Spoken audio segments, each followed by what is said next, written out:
7.1. My worst exam result. Bidiarnot.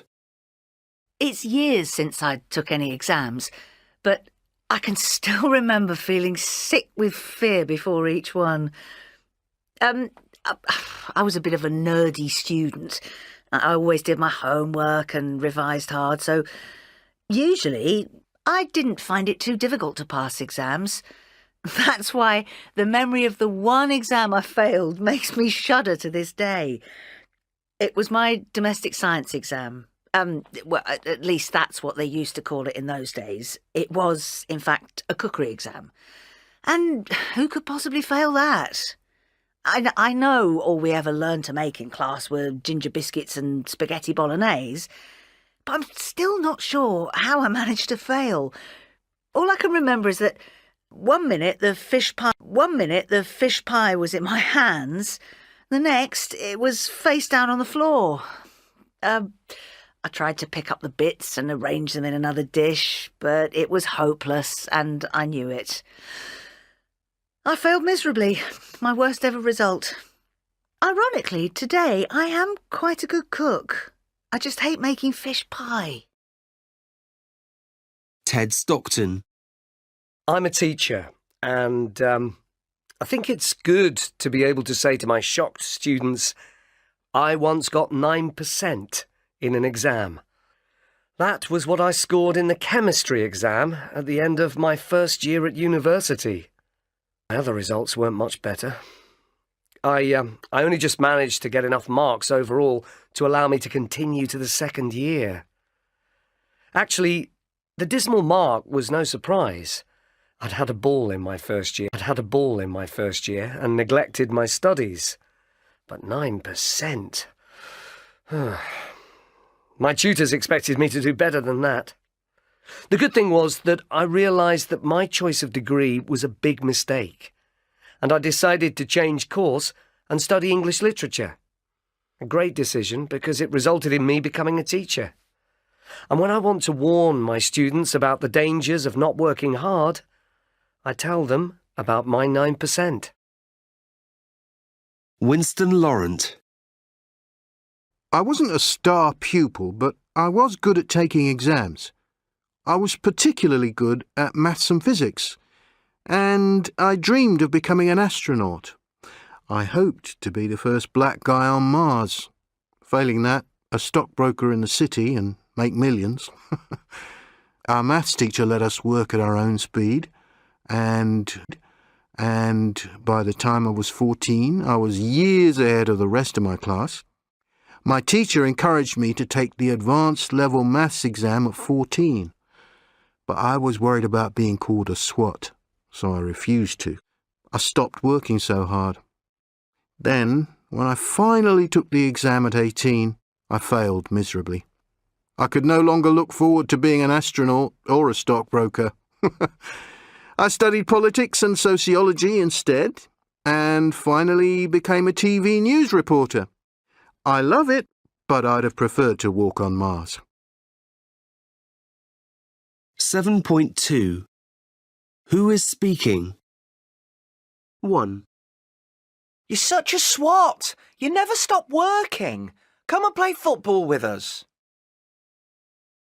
2, Sir, we'd like to know why you got such a low mark. 3, Oh, my goodness, what a mess! You have no chance of passing now. 4, Good evening. Talks have broken down with the train drivers, and they're expected to go on strike next week. 5, Oh, I didn't mean to drop it. It was an accident.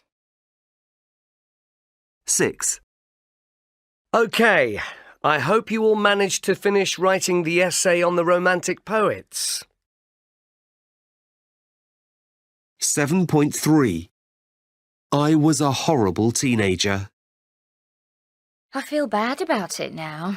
I was a horrible teenager. I made my poor mum and dad suffer so much. I didn't mean to, but my friends were all important and Mum and Dad were just embarrassing. Tell me about it. I'll never forget going on this awful picnic with mine. I was about 14, I think. Didn't you want to go? Well, no, they forced me to. We drove to the countryside and stopped to have our picnic by the river. My dad put a rug down on the grass and wanted me to join them, but I refused to. I wouldn't get out of the car. Why not? Oh, you know, I felt embarrassed.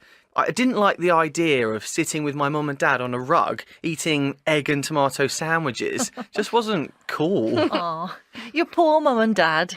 Well, I remember standing in our kitchen yelling, "I hate you! I hate you!" at my parents. Why? What had they done? Or more to the point, what had you done? Oh, I persuaded them to let me go to this big party. And it was near my exams, and I promised to be home by midnight, and... And, of course, you weren't. No, it was 2:00, and they kept calling me, and I didn't answer my phone.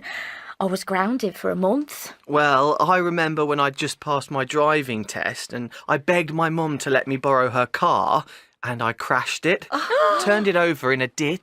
Oh, you two were horrible. Me, I was such a boring teenager. I didn't behave badly at all. My mum and dad were kind of cool, so maybe I didn't need to.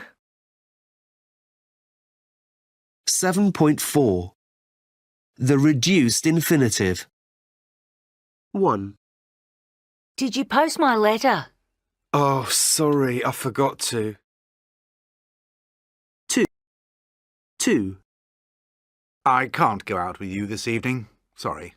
Oh, but you promised to. 3.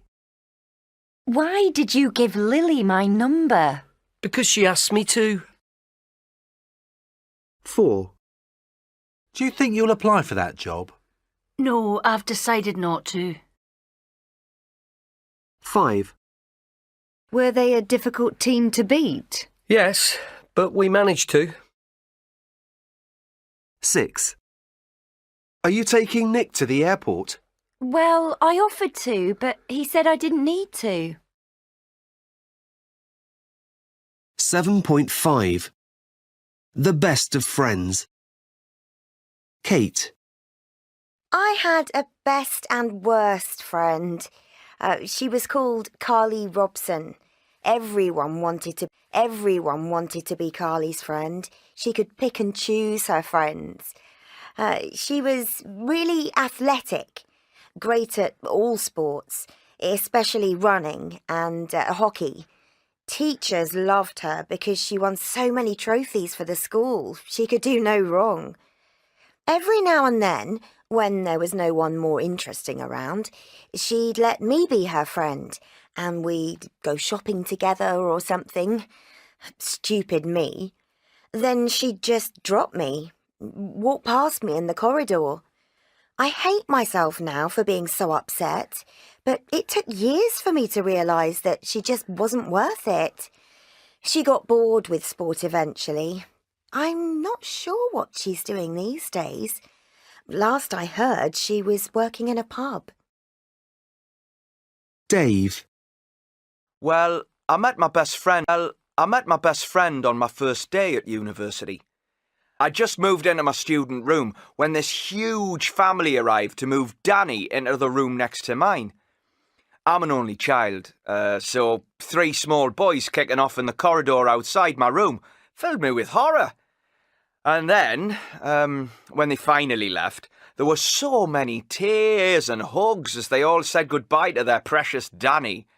My dad had brought me to uni, and he had left after 5 minutes after a quick hug. Anyway, Danny and I introduced ourselves, and in no time we were talking and laughing together. So that was the beginning. Then we discovered we had a lot in common. We were on the same course, and we both loved cooking. We ended up doing a lot of cooking for the other guys on our corridor. Well, that was 12 years ago. And we're still best friends. In fact, we're married. We're married and expecting our first baby. You see, Danny is Daniela. She's my best friend and my wife. Molly, My best friend started out as a pen friend. It's a remarkable story in a way. When I was 12, our teacher, Miss Potts, we had fun with that name, started a pen friend club at school. She had the names of lots of 12-year-old girls in America and Canada who wanted English pen pals. And I got Carol Swift from Toronto. We started exchanging letters about school and sports, and then we just kept on writing and eventually emailing. We exchanged birthday and Christmas cards and wrote about all sorts: boyfriends, driving lessons, marriage, babies, divorce, good times, bad times. I felt that I really knew Carol. I could tell her anything and everything. But we didn't actually meet until we were 45. Carol came to London and we had a great 2 days together. I felt I'd known her all my life. Well, I suppose I had in a way. Now, of course, we Skype as well, and I've been over to Toronto twice. Sam, When I was in nursery, Martha was my best friend. I loved Martha, but I'm not her best friend anymore. She's a girl, and I don't want a best girlfriend. So, Oliver's my best friend now. We met in class 1. Martha cried when I told her. She did, really, but she's got lots more best friends now. I don't know why I like Ollie. That's what we call him. But maybe it's 'cause we do stuff together, like football and stuff. Mrs. Morgan, she's our teacher, calls us the terrible twins because we look the same. We've both got blonde, spiky hair, and we make a lot of noise. Well, she says we do. We have sleepovers at each other's houses. I kind of like that, but I miss Mummy. I take my bunny blanket and Ollie brings his monkey when he comes to us, so it's okay. 7.6. Body language. 1, Bob's hopeless at all sports. He can't even kick a football. 2, The cat got up the tree easily enough, but I had to climb a ladder to get her down. 3, Daniel, stop staring out of the window and get on with your work. 4, Since you whistled that tune, I can't get it out of my head.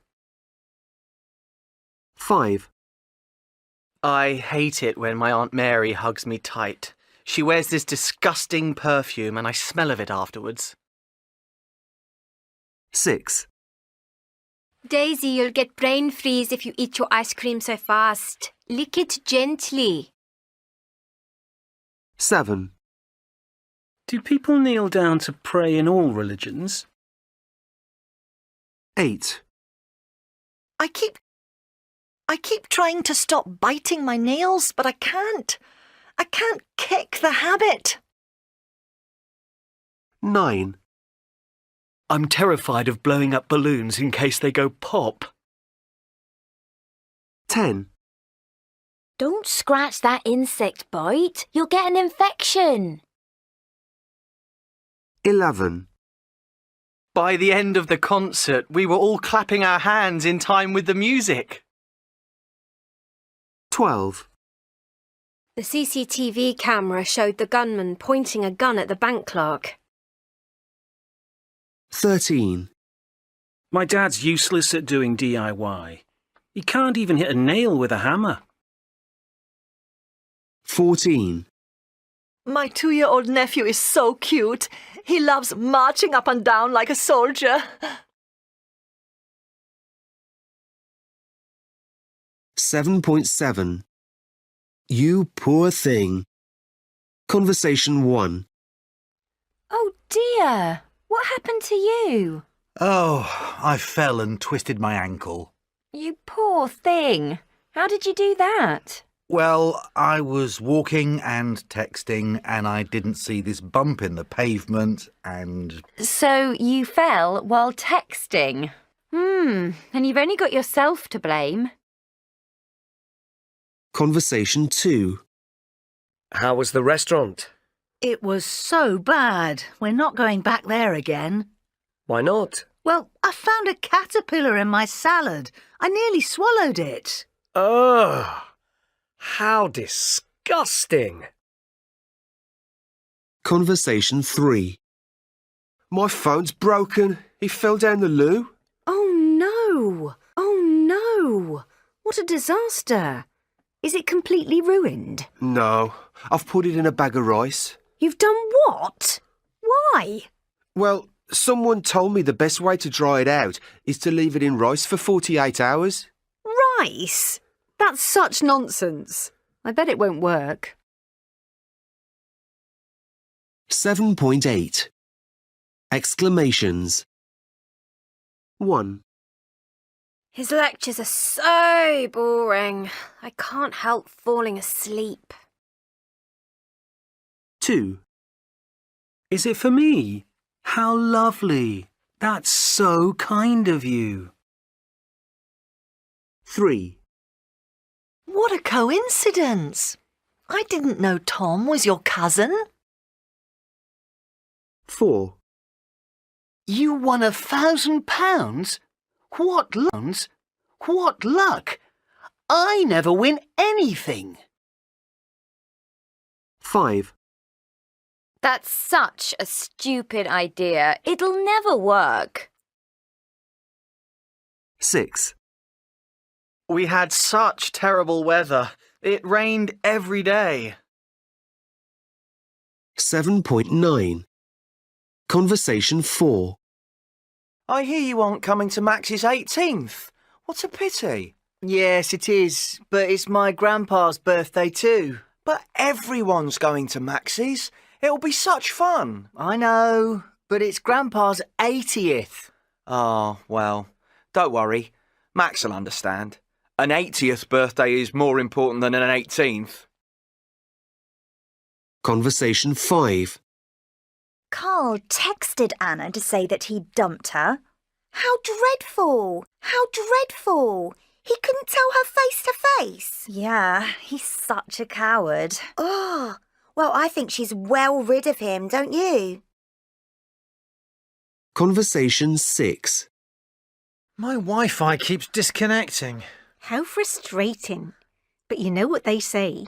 What? Just try turning everything off and on again. Yeah, I know, but I have to do that 2 or 3 times a day. It's so annoying. Time to call an engineer.